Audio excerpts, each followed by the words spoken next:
தமிழகம் எங்கும் Max Gold, cash for your gold. Max Gold நீங்க தங்க மட்டும் இல்லைங்க, பிளாட்டினம், டைமண்ட், சில்வர், ரூபினி எதை வேணாலும் விற்கலாம். உங்களுக்கான பணம் ரொக்கமா கையிலயோ இல்லைன்னா பேங்க் அக்கௌண்ட்லயோ உடனடியாக செலுத்திடுவாங்க. மார்க்கெட் மதிப்பை விட 100 ரூபாய் ஒரு கிராமுக்கு உங்களுக்கு கூடுதலாக கிடைக்கும். தமிழ்நாடு முழுக்க டோர் ஸ்டெப் சர்வீஸும் இவங்க ப்ரொவைட் பண்றாங்க. உங்களுக்கு கோல்ட விற்கணும்னு அதுக்கு ஒரே ஒரு பெஸ்ட் பிளேஸ் மேக்ஸ் கோல்டு தான். கால் 04445454545. வணக்கம். Big topic with Karthik Maikumar. அரசியல நாகரிகம் ரொம்ப ரொம்ப முக்கியம் இல்ல? அத புதுவரவு அரசியல்வாதிகளே சில நேரம் தவறு வரதுக்கு யோசிப்பாங்க. இல்ல நம்ம அப்படி பேசக்கூடாது, தப்பு அப்படின்ட்டு. ஆனா பழந்துன்னு கொட்டை போட்ட நிறைய அரசியல்வாதிகள் தமிழ்நாட்டிலும் தேசிய அரசியல இருக்காங்களே. ஆனா அவங்கள சில பேரே ஒரு மாதிரி வார்த்தைகளை பயன்படுத்துறது, தனிநபர் தாக்குதலை மேற்கொள்றதெல்லாம் பார்க்கவே கொஞ்சம் கஷ்டமா தாங்க இருக்கு. இதை நான் உங்களுக்கு அட்வைஸ் கொடுக்கறதெல்லாம் நினைக்காதீங்க. அவங்க எக்ஸ்பீரியன்ஸா நம்ம வயசுன்னும் போது அட்வைஸ் கொடுக்க நினைக்காதீங்க. ஆனா கொஞ்சமாச்சு யோசிச்சு பார்க்கட்டுமே. இதை சார்ந்தா நிறைய விஷயங்கள் இந்த வீடியோல பார்க்க போறோங்க. விஜய் அவர்களை த்ரிஷா அவர்களோடு கனெக்ட் பண்ணி சில விஷயங்களை பேசி அது ஒரு மாதிரி ஆயிருக்கு. இதை பத்தி தான் முழுக்க பார்க்க போற நிகழ்ச்சியில போலாம். த்ரிஷா விட்டு இருந்து முதல்ல வெளியே வந்தா தான் முதல்ல எல்லாமே நடக்க முடியும். கட்சியே அவங்கள ஒரு ஆளா நீங்க விடுங்க.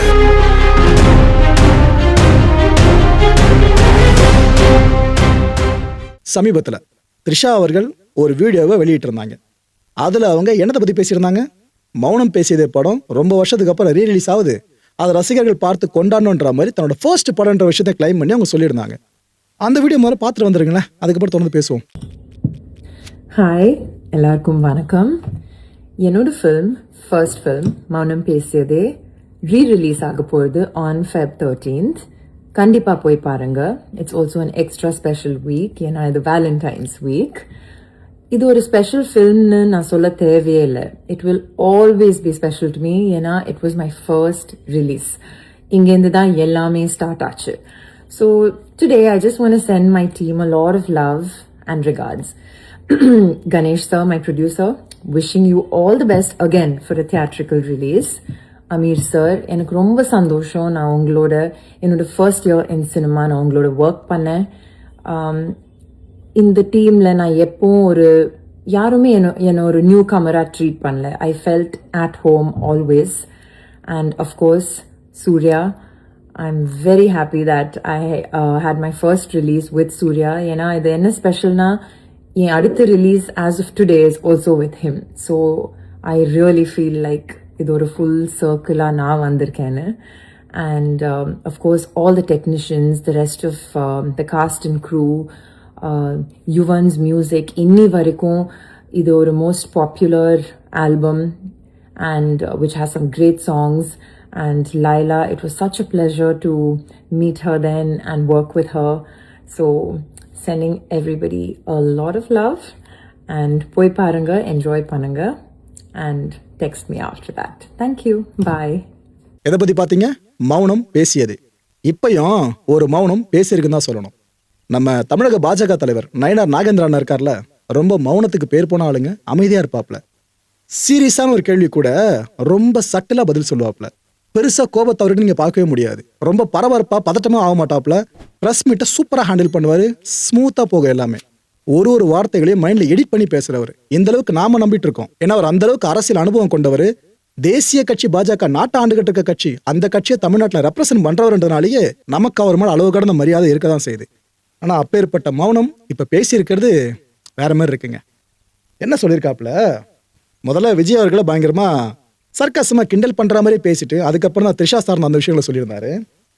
கூரை மேல ஏறி கோழி பிடிக்க முடியாதவன் வானம் மேல ஏறி வைகுண்டம் போக முடியுமா அப்படின்னு கேட்டாப்ல. இதுதான் விஜய்க்கு நான் சொல்ற பதில்னு சொன்னாரு. எதுல ட்ரிகர் ஆயிட்டாரு? விஜய் அவர்கள் இப்ப எங்க ஈவெண்ட்ல பேசினாலும் டிஎம்கே ஏடிஎம்கே ரெண்டு தரப்பையும் கடுமையா சாடிட்டு அதுல போற போக்கில் அடிக்கிற மாதிரி பாஜகவையும் வச்சு செஞ்சுட்டு போயிடுறாப்லையா. இதெல்லாம் ட்ரிகர் ஆயிட்டாரு. அதை கேட்டிருக்காருன்னு நினைக்கிறேன் அவர் விஜய் பேசினதை. அதான் இந்த அளவுக்கு பேசியிருக்காரு இவர். சட்டியில இருந்தாதானப்ப அகப்பையில வரும் அப்படின்னு சொல்றாரு. இது எதுக்கு சொல்றாருன்னா, ஏதோ டிவிகேவுக்கு 32% வாக்கு இருக்கிறதா ஒரு நடிகர் எப்படி சொல்ல முடியும் அப்படின்னு கேட்கிறாரு. வேற யாரை பத்தியும் சொல்லல.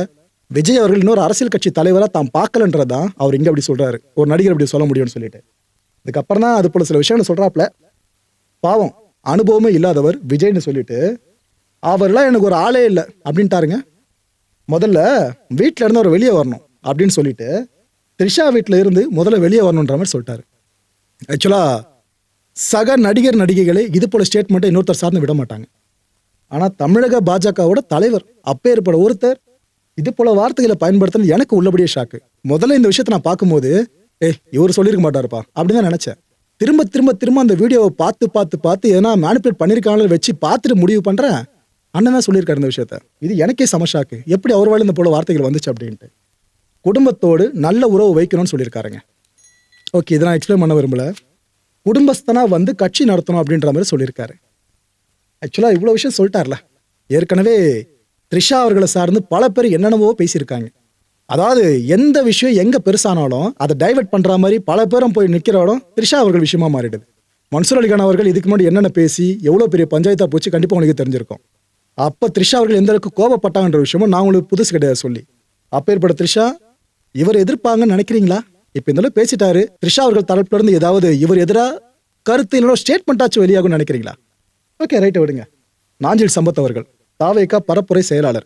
இவரு நயனார் அண்ணனோட பேச்சை வன்மையா கண்டிச்சிருக்காரு. என்னென்ன சொல்றாப்புல, அரசியல் கண்ணியத்தை கடைபிடிக்காத நபர் நயனார்னு சொல்லியிருக்காரு. எடுத்ததும் ஸ்டேட்மெண்ட் இப்படிதான் ஆரம்பிக்கிறாரு.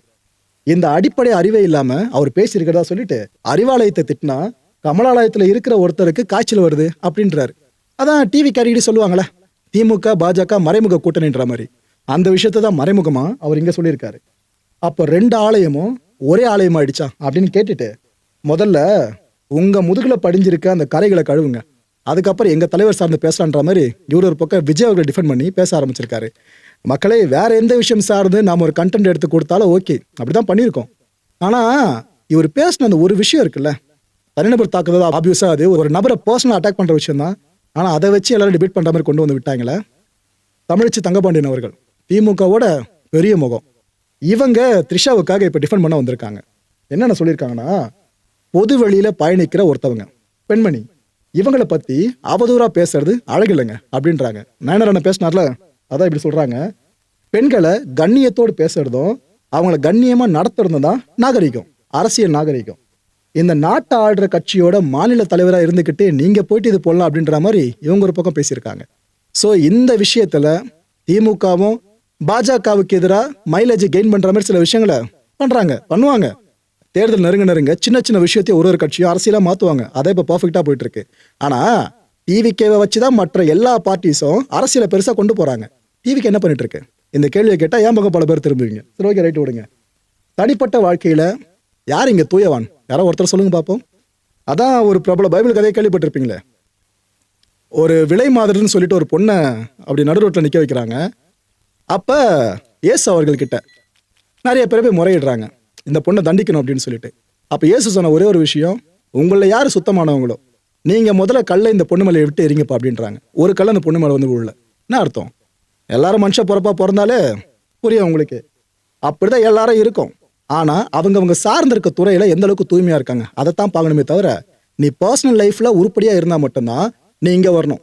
அப்படி இல்லைனாக்கா நீ எந்த ஒரு துறைக்கும் வரவே கூடாதுன்னு சொன்னா அதை எப்படி சொல்றது? ஆனால் எல்லாருக்கும் பொருந்தல அப்போ. ஆனா அதை மட்டும் அப்ளை பண்ண மாட்டாங்க. இத அரசியல் வாழ்க்கையோட ஒப்பிட்டு பல பேர் பேசுறாங்களே. இவங்க பர்சனல் லைஃப்ல ஒரு நடிகர்ப்பா, நடிக்கும் போது முத்த காட்சியெல்லாம் பண்ணியிருக்காப்புல, இவர் எப்படி வந்து மக்களுக்கு நல்லது பண்ணுவாரு அப்படின்லாம் கேள்வி கேட்பாங்க. அப்ப யார் யாரை கேள்வி கேட்கணும் யோசிச்சு பாருங்க. அங்கெல்லாம் கேட்க முடியாத, கேட்ட என்ன ஆகணும் அவங்களுக்கே நல்லா தெரியும். எல்லாருக்கும் போல விஜய் அவர்களுக்கும் தனிப்பட்ட வாழ்க்கைன்னு ஒன்று இருக்கும், அவரோட முடிவுகள் சில இருக்கும். அதை ரெஸ்பெக்ட் பண்ணி ஒதுங்கிட்டு அரசியல் சார்ந்து மட்டும் அவர் நடத்திய பேஸ் பண்ணி மட்டும் கருத்துக்களை முன்வைக்க, விமர்சனம் முன்வைங்க. அதுதான் கரெக்டா இருக்கும். ஏன்னா இப்ப இருக்க அரசியல்வாதிகளை பார்த்துதான் நாளைக்கு நிறைய அரசியல்வாதிகள் வருவாங்க. இப்ப இவங்க இது போலாம் பேசுறத பார்த்துட்டு ஓ இப்படிதான் பேசணுமான்னு அவங்கள தப்பா உங்களை எடுத்துப்பாங்க. நீங்க தவறான முன்னுதாரணமா இருக்கணுமா இருக்கக்கூடாதான்றது உங்க கையில இருக்கிற முடிவு தான். எல்லாருக்கும் புரிஞ்சிருக்கும்னு நினைக்கிறேன். இதுக்கு மத்தியில் அண்ணன் இபிஎஸ் அவர்கள் கொந்தளிச்சிருக்காப்புல. இந்த விஷயத்துக்காக கிடையாதுங்க. டிவிக்கு இப்ப நிறைய அதிமுக தாக்கி பேச ஆரம்பிச்சிட்டாங்க பாத்தீங்கன்னா, அந்த கட்சியோட தலைவர் விஜய் அவர்கள்லாம். இதுல இவர் பயங்கரமா கடுப்பா இருக்காருன்னு நினைக்கிறேன். இப்ப பிரஸ் மீட்ல அண்ணன் பொங்கிட்டாப்புல. யார்? இபிஎஸ் அண்ணன் என்னென்ன சொல்லியிருக்காரு? பனையூர் பண்ணையாரு இப்படிதான் ஆரம்பிக்கிறாரு. எஃப்டிஎஃப்எஸ் டிக்கெட் 2000 ரூபாய் வரைக்கும் விற்கப்படுதுல்ல, இது கொள்ளை கிடையாதா? அப்போ 30 வருஷமா உங்களுக்கு கொள்ளை அடிச்ச அனுபவம் இருக்குல்ல அப்படின்றாரு. விஜய் அவரோட சினிமா கரியர் இருக்குல்ல 30-33 வருஷம். அதான் இங்க அவர் சொல்றாரு. அதாவது இவ்வளவு வருஷம் உங்க படம் சார்ந்து இவ்வளவு தூரம் நடந்திருக்கு. பிளாக் டிக்கெட் எல்லாம் வித்து ஓட்டிட்டு இருந்தாங்க, காசு பார்த்துட்டு இருந்தாங்க. அதை நீங்க எதுவுமே பெருசா கண்டுக்கல அப்படின்னா நீங்களும் அது துணை போயிருக்குன்னு தான் அர்த்தம். நீங்க வந்து கொள்ளடிக்கிறத பத்தி மற்ற கட்சியில கை காட்டி பேசலாமான்ற மாதிரி இங்க தொழில பேசியிருக்காரு. கொஞ்சம் ஓரமா போய் விளையாடுங்க அங்கிட்டு அப்படி சொல்லிட்டு போங்க அங்கிள்னு சொல்றாரு. இபிஎஸ் அண்ணன் விஜய் அவர்களை அங்கிள்னு மென்ஷன் பண்ணியிருக்காரு. ஓகே, அப்பாவால சினிமாவுக்குள்ள வந்தீங்க.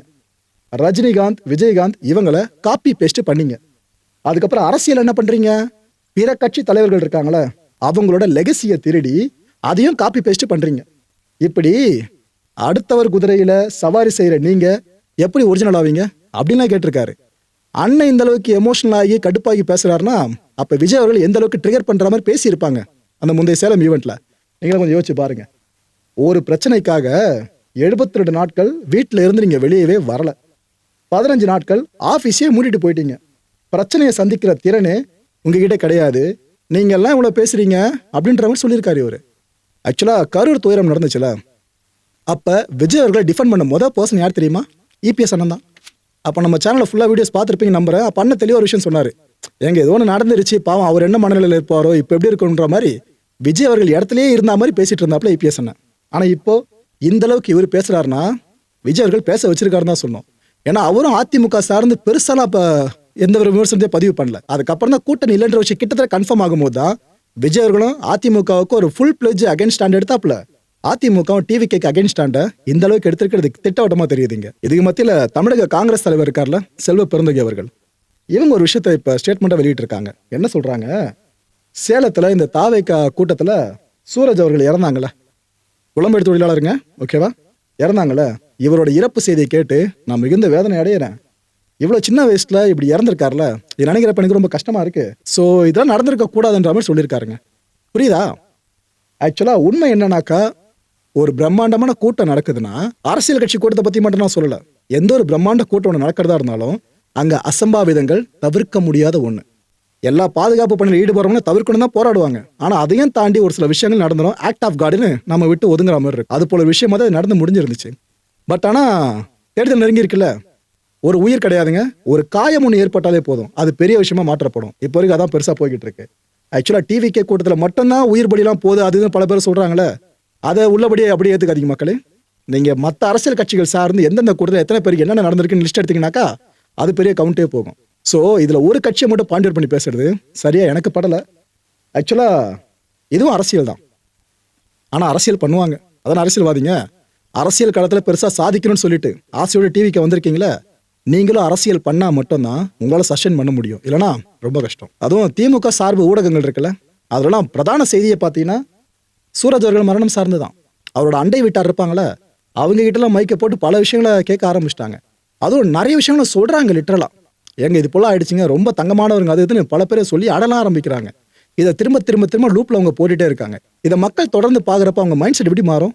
என்னப்பா இந்த கட்சி, இந்த டிவிக்கு எங்க ஒரு கூட்டம் போட்டாலும் மக்கள் உயிரெடுக்கிற மாதிரி இருக்கு, உயிர்கொல்லி கட்சியா இந்த அளவுக்கு மாறிக்கிட்டு இருக்கு, உயிர் குடிக்கும் அரசியல் கட்சின்ற ஒரு பேர் இந்த கட்சிக்கு பொருந்துமே அது இதுன்னு பல பேரும் பேச ஆரம்பிப்பாங்க. உங்களுக்கு ஏத்துக்கிறீங்களோ இல்லையோ, இப்போ வரைக்கும் அந்த ஒரு நரேட்டிவ் தான் செட் பண்ணப்பட்டு இருக்கு. இதை இன்னும் டிவிக்கே சரியா உணராம அவங்க அரசியல் தரத்தை இன்னும் மேம்படுத்தாம அரசியலை கரெக்டா பண்ண முடியாம போயிடுச்சுன்னு வைங்க, மற்ற அரசியல் கட்சிகள் செட் பண்ற டிராப்ல அவங்க ஈஸியா மாத்துவாங்க, ஒரு ஈஸி டார்கெட்டா இருப்பாங்க. ஸோ இந்த நெகட்டிவ் ப்ரொபகண்டா இருக்குல்ல, இதை ஓவர் டேக்கிள் பண்றது எப்படின்றத பத்தி மட்டும் டிவிக்கு நல்லா யோசிக்கிறது நல்லது. ஏன்னா தேர்தலுக்கு இன்னும் ரொம்ப நாட்கள்லாம் கிடையாதுங்க, நெருங்கிடுச்சு. ஏன்னா ஏப்ரல் மாசமே ஃபர்ஸ்ட் வீக்கா செகண்ட் வீக்ல தேர்தல் நம்ம பார்க்க போறோம். அப்படி இருக்கும்போது கட்சி கட்டமைப்பு இன்னும் சரிப்படுத்தப்படலன்னு வைங்க, இது போல விஷயங்கள் சார்ந்தலாம் ரொம்ப துயரம் உங்களுக்கு காத்துக்கிட்டு இருக்கும். இந்த விஜய் அவர்கள் எதை பண்ணாலும் கிண்டல் பண்றதுக்கும் இவர் அரசியல்வாதியே கிடையாதுப்பா அப்படின்னு ப்ரொஜெக்ட் பண்றதுக்கும் பல பேர் ரெடியா இருக்காங்க. உண்மை அதுதான், பல பேர் ரெடியா இருக்காங்க. அவங்க கண்ணில் சின்ன சின்ன விஷயம் மாட்டினாலும் அதை பூதாகரமா பெருசாக்கி விட்டுறாங்க. உதாரணமா ஏதோ இந்த காட்சியை சொல்லலாம். இந்த தாவேகா கொடியில 2 யானைகள் காலை தூக்கிட்டு இருக்க மாதிரி பார்த்துருப்பீங்களா? இதே போல சேலத்துல ஒரு விஷயம் நடந்துச்சு பாருங்க. இவர் சல்யூட் பண்ணுவாரு, அதுக்கு இணைய விஜய் அவர்களும் சல்யூட் பண்ணுவாப்ல.